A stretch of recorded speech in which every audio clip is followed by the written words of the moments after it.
Pronto, vamos lá. Vamos ler aqui. Apocalipse capítulo 14, versículo de número 1 em diante. Diz assim, ó. Olhei, e eis que o Cordeiro estava em pé sobre o monte Sião. Com ele estavam 144.000, que tinham escrito na testa o nome do Cordeiro e o nome do seu pai. E ouvi uma voz do céu como o som de muitas águas, o som de um forte trovão, e a voz que ouvi era como de um arpista, que quando toca as suas harpas, e entoavam um cântico novo diante do trono dos 4 seres viventes e dos anciões. E ninguém podia aprender aquele cântico, senão os 144.000 que foram comprados da terra. Estes são os que não se macularam com mulheres, porque são virgens. Eles seguem o Cordeiro por onde quer que eles vão. São os que foram comprados dentre todos os seres humanos, primícias para Deus e para o Cordeiro, e não se achou mentira na sua boca, nem tem mácula. E você diz amém. Queridos, em Apocalipse, capítulo de número 7, versículo de número 4, diz assim, ó. No verso 4 diz assim, então ouvi o número dos que foram marcados com o selo, eram 144.000 de todas as tribos dos filhos de Israel. Aí vem aqui, no caso, a tribo de Judá, foram marcados, selo 12.000, da tribo de Ruben, da tribo de Gad, da tribo de Naphtali, da tribo de Asser, da tribo de Simeão, da tribo de Levi, da tribo de José, da tribo de Benjamim. 12.000 de cada tribo, que somando das 12 tribos dão 144.000. A verdade é, esses homens, esses 144.000, que a Bíblia diz que no capítulo de número 15 do livro do Apocalipse, do capítulo 14, que antes de Deus descer o juízo sobre a terra, Deus vai trazer esses 144.000 para eles, porque eles não serão de fato acometidos pelo juízo de Deus na grande tribulação. A verdade é que antes do juízo de Deus descer sobre a terra, esses 144.000 serão retirados para que eles não passem pelo juízo da grande tribulação. Alguém até acredita que esses 144.000 são homens que vão pregar também junto com as 2 testemunhas do Apocalipse, capítulo de número 11. Trovão, mais especificamente, quem são esses 144.000? São homens, conforme diz no texto, esses homens decidiram viver única e exclusivamente para Deus. Vou repetir mais uma vez, esses homens decidiram viver única e exclusivamente para Deus. Eles não casaram, eles não tocaram em mulher, eles se fizeram eunucos por causa do reino de Deus. Jesus disse que há muitos que se fazem eunuco por causa do reino de Deus. Ou seja, eles viveram uma vida e estão vivendo nesse exato momento. Nesse exato momento não sabemos quem são eles, mas eles já existem, eles já estão entre nós, são homens que decidiram viver única e exclusivamente para Deus. Por exemplo, um exemplo desses homens é como se fosse João Batista. João Batista, ele nunca casou, João Batista nunca deu um beijo numa mulher, nunca teve relação sexual com uma mulher, foi um homem que viveu única e exclusivamente para Deus. É por isso que talvez a Bíblia também chame ele dos nascidos de mulher, como Jesus disse, dos nascidos de mulher, o maior homem que já existiu sobre a face da terra após Cristo. A Bíblia diz que foi João Batista. Esse homem viveu única e exclusivamente para o Senhor. E observe que esses 144 mil são homens que não se contaminaram, são homens que na sua vida não achou mácula. É como se eles fossem representantes do melhor de Deus sobre essa terra.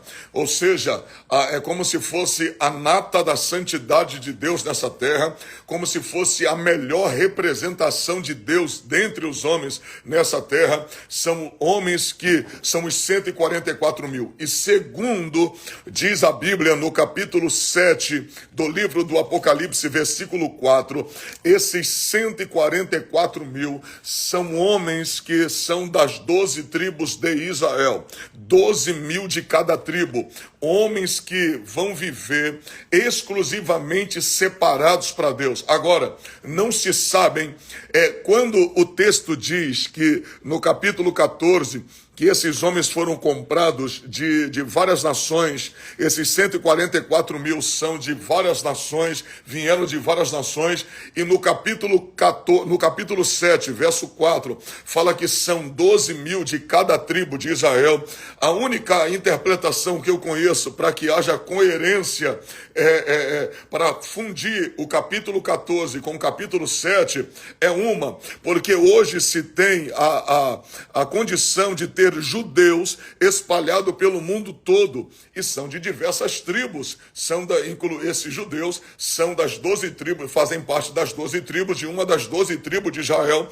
Porque hoje, Trovão, existem judeus com várias nacionalidades, pode vir judeu da Europa, pode vir judeu dos Estados Unidos, do Brasil, de várias partes de países da Europa, por uma razão, por causa do ano 70, quando o general Tito destruiu Jerusalém e destruiu o templo de Jerusalém por causa dos judeus de ficarem de fato com medo de serem exterminados. Os judeus passaram aí, se dispersaram pelo mundo. Os judeus, para não perderem a sua vida, fugiram de Jerusalém, fugiram de Israel e se dispersaram pelo mundo, chamada então a chamada diáspora dos judeus.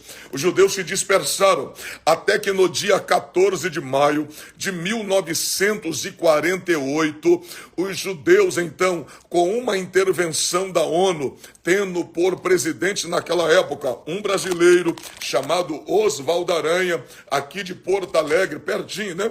De Porto Alegre, o nosso brasileiro chamado Oswaldo Aranha, ele como presidente da ONU, a ONU vai fazer uma votação e ver se nessa votação Israel passa a ser um Estado soberano novamente, sem incluso nas Nações Unidas. Ou seja, então vai se dividir agora da soberania Israel e se divide Jerusalém, se divide Israel, dar um pedaço de terra para Israel, para que Israel possa ser um país, um Estado soberano, assim como o Vaticano se desvinculou da Itália e passou a ser um país, assim Israel se desvinculou da região árabe e passou a ser um país, ganhando esse direito dado pela ONU em 1948. A saber que, embora se é em 1948 que Israel ganha esse direito, mas a gente sabe, via a palavra de Deus, que Jerusalém foi a capital de Israel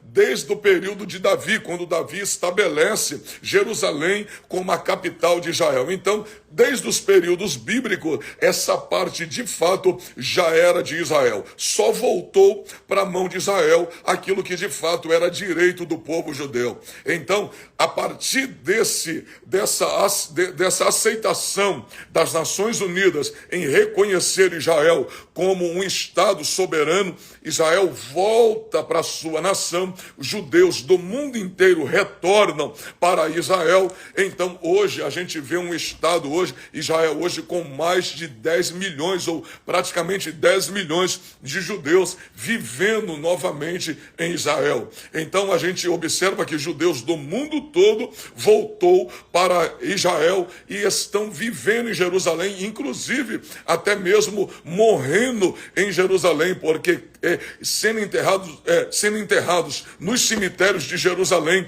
porque creem eles que serão ressuscitados quando o grandão da Galileia retornar a esta terra. Então, daí se dá a ideia de se comprar gente, são gentes de todos os povos, de todos os povos e nações, que serão os 144 mil. Dá-se essa ideia pelo fato dos judeus se dispersaram pelo mundo todo e agora eles estão retornando de várias partes do mundo desde 1948 para retornarem a Jerusalém. Então, acredito nisso, acredito que esses são homens que estão espalhados pelo mundo todo, ou por que não dizer, esses homens hoje já se encontram em Israel, já se encontram em Jerusalém, homens que não se contaminaram, homens que vão viver exclusivamente para o Senhor, homens que não mancharam as suas vestes, homens que dedicaram a sua vida a Jesus. Então,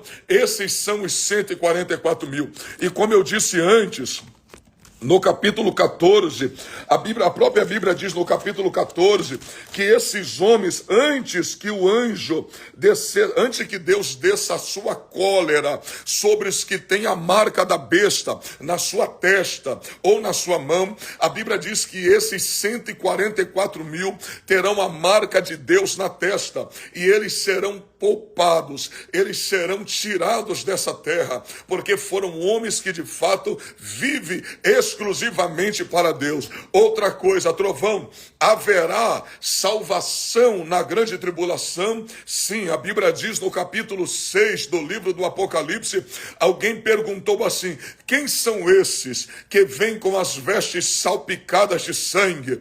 Quem são esta grande multidão? Jesus disse, respondendo a João, e disse, João, esses são aqueles que não negaram o meu nome, esses são aqueles que não negaram a minha palavra e foram degolados por amor à minha palavra, foram degolados por amor ao meu nome. Então, mas a grande verdade, embora haverá uma salvação na grande tribulação, mas melhor do que ser salvo durante o grande e terrível dia da grande tribulação, melhor é ser arrebatado antes, melhor é ouvir o som da última trombeta e subir, porque o próprio Jesus disse, bem-aventurados são aqueles que irão na primeira ressurreição. Então a gente precisa estar pronto para esse momento e sermos arrebatados e não deixar para tentar ser salvo durante a grande tribulação.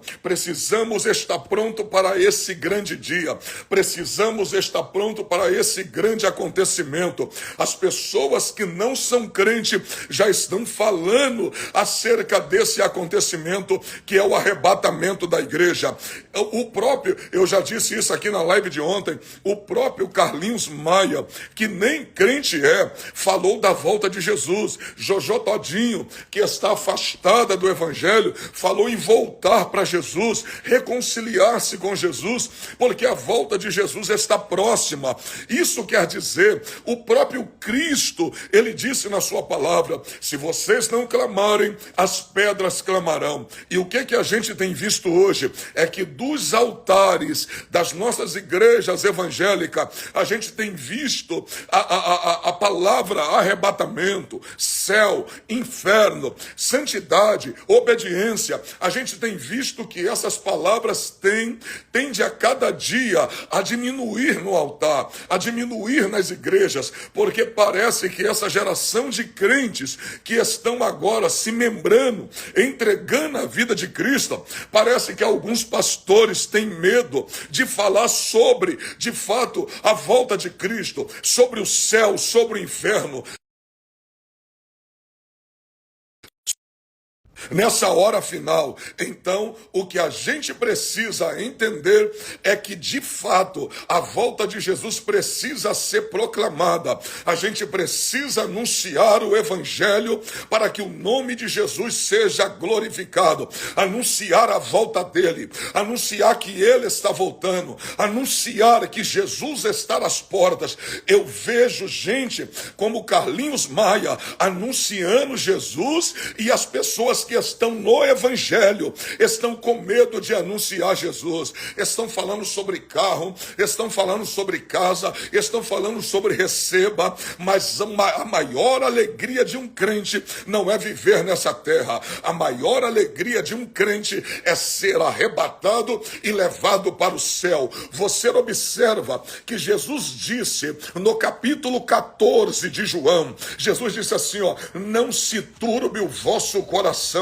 credes em Deus, credes também em mim. Na casa do meu pai há muitas moradas. Se não fosse assim, eu não vos teria dito, eu vou para o Pai e vou preparar lugar para vós. Observe que Jesus está dizendo o seguinte, vou preparar lugar para vós. Jesus está falando ali já com quem é salvo. Jesus está falando com seus discípulos. Jesus está falando com aqueles que o servem. Observe que quando Jesus veio a essa terra, ele veio falar para todos, porque a salvação é para todos, mas a volta dele no arrebatamento é para vós, ou seja, já não é para todos, a volta já é específica, é para vós. Vós quem? Vós que entregou a vida para mim, vós que se arrependeu dos seus pecados, vós que estáis em minha presença, vós que prega o meu evangelho, vós que anuncia a minha volta. Tanto que ele disse, bem-aventurado quando eu voltar, vos encontrar fazendo assim. Assim o que? Me adorando, me servindo, se santificando, estando na minha presença. É isso, a salvação é para todos. Pregue a salvação para o perdido, pregue a salvação para o macumbeiro, pregue a salvação para o idólatra, pregue a salvação para aqueles que estão longe do evangelho, pregue a salvação para o desviado, mas a volta de Jesus é só para quem é salvo. Jesus veio para salvar o pecador, mas na sua segunda volta, ele virá para buscar o salvo. O céu, olha que coisa interessante, a salvação é para o traficante, a salvação é para a lésbica, a salvação é para o cheirador de cocaína, para o fumador de maconha, a salvação é para o bonzinho, a salvação é para o mal, a salvação é para aquele que é bom, é para aquele que é mau, a salvação é para aquele que é negro, é para aquele que é branco, é para aquele que é pobre, é para aquele que é rico. A salvação é para essas pessoas, mas o céu está preparado só para quem é salvo. O céu é preparado apenas para aqueles que servem e adoram a Jesus de Nazaré. Por isso a Bíblia está dizendo que Deus vai tirar da terra os salvos que têm a marca dele na sua testa. Isso é sinal que essa marca na testa, ela é visível também durante a grande tribulação. E eu creio, embora essa marca dos 142 mil, dos 144 mil na testa seja visível, eu acredito que os salvos que entregaram a vida para Jesus também tem uma marca, não na testa, mas a marca no coração. Temos a marca do salvo, temos a marca daqueles que foram comprados, até porque quem entrega a vida para Jesus, a Bíblia diz que esses foram selados. E que selo é esse, Trovão? É o selo do Espírito Santo. Vou repetir, é o selo do Espírito Santo. E todas as pessoas na Bíblia que eram seladas tinham um selo que era feito pelo anel do rei. Dizia, essa carta é exclusiva do rei, ela é selada com o sinete do rei, ela só pode ser aberta no local determinado para quem é enviado. Então a Bíblia também chama o Espírito Santo de selo, e a Bíblia diz que aqueles que são salvos são selados com o selo do Espírito Santo. Temos um selo, e nós é o selo de que somos salvos. Eu creio que o céu, o inferno sabe quem é selado. O céu já selou os salvos, e eu creio que você está entre esses salvos. O selo dos 144 mil é uma marca que será dada na testa. Eles têm o selo de Deus, mas nós também temos o selo do Espírito Santo. Então creia, porque assim como Deus vai livrar os 144 mil das 12 tribos de Israel do juízo da grande tribulação, da ira de Deus, assim também Deus livrará a igreja do juízo que está sobre todo mundo. Eu não creio que a gente vai ficar nessa terra ao céu.